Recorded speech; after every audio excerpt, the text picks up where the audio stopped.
This X-Men film has the biggest cast by far, but does that make for a good, high-quality movie? Let's find out.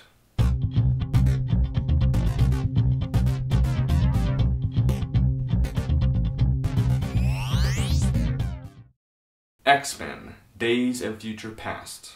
Personally, I am not the biggest fan of X-Men, but I have enjoyed a few films in this franchise. My favorite one to this day is First Class, followed closely by X2. This one I enjoyed, but not nearly as much as I wanted to. I understand this story, which deals with Sentinels, is very close to home for fans of X-Men. I can only hope that if you are a die-hard X-Men fan, that the way this story is treated does not disappoint you. When I look back on this franchise, the interesting thing is that the filmmakers have basically made Logan the only X-Men worth caring about, because besides the first X-Men, Last Stand, and First Class, every film has been Logan's storyline. Magneto and Professor X have their relationship quarrel, but that's nothing we haven't already seen. On the plus side though, that means that we are treated to actors truly embodying their characters. On the flip side, in the beginning, we are introduced to a number of smaller characters who are used as guards during the film to protect everyone from incoming attacks, while Logan travels back in time to save everyone. Towards the end, shit hits the fan, and I'll just say, not everyone lives.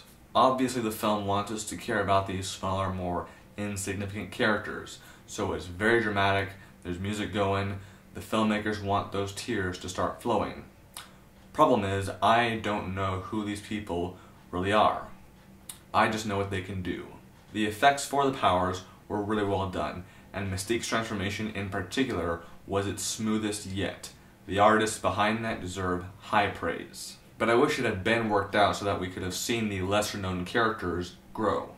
Quicksilver, for instance, has some decent screen time, but he's left behind after Magneto was freed from prison, and I feel like that happened because Bryan Singer and Simon Kinberg, along with the producers, felt like he maybe wasn't that important, or he wasn't going to add very much more to the film, which I thought he would have. But at least he, along with young Charles Xavier and Magneto, gets to stretch that mind muscle, unlike Beast, who we've seen in the franchise now 3 times, and he's not the most useful person in this film. The story's structure deserves applause though, considering how complex it is, and the fact that the film isn't bloated as a result. But some will come out of this film feeling confused. In my opinion, it is not the best X-Men film thus far, but it's certainly not the worst. For me, it's somewhere in the middle. I did like it more than the Wolverine. As for the XD 3D experience, while I always opt for the best possible quality, even if the film doesn't look all that great, neither format boosted my enjoyment of the film. If I had seen it in a standard theater in 2D, it would have been more than okay.